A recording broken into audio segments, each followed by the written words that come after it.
So I finally made it to GoPro. Let's take a look at GoPro and see the new Mission 1. That's their whole series of cameras using an MFT mount. Future Joe here, I did a correction. So this is a brand new 1-inch sensor that GoPro's using.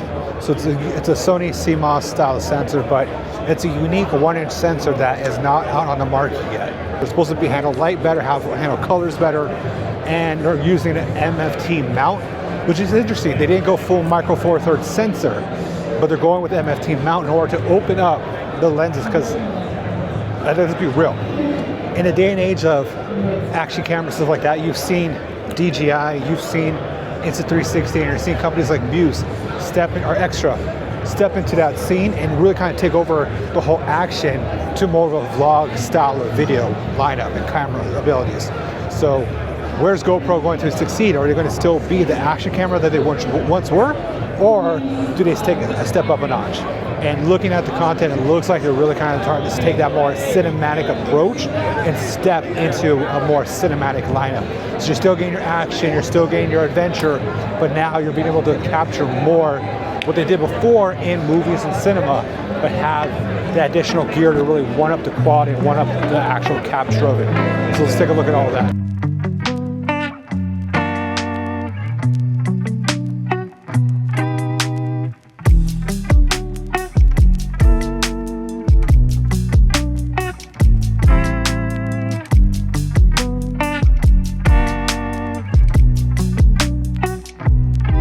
So let me ask you this. I see it's connected via USB-C. Are you doing monitoring through USB-C, or are you doing like wireless monitoring?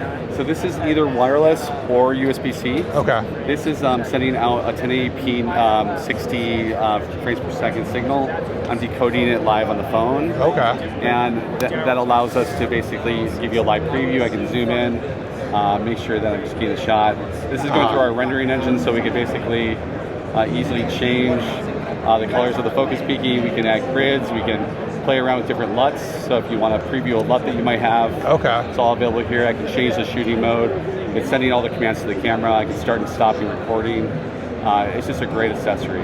Okay, now let me ask another question about that. Yeah. So you get the full stabilization that GoPro's always had, I'm assuming upgrading. Yep. What about as far as like live streaming?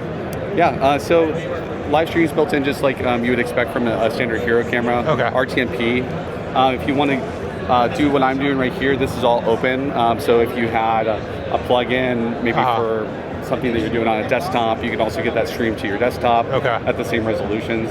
But if you want to step up to HDMI, you can just use a standard USB to HDMI adapter like you would use on your laptop. Okay. And that's going to give you 4K 60. So that's USB-C to for HDMI. HDMI. Okay. Also, our media mod has that built in. Right. So if you get the media mod, $150 comes right with it. Okay.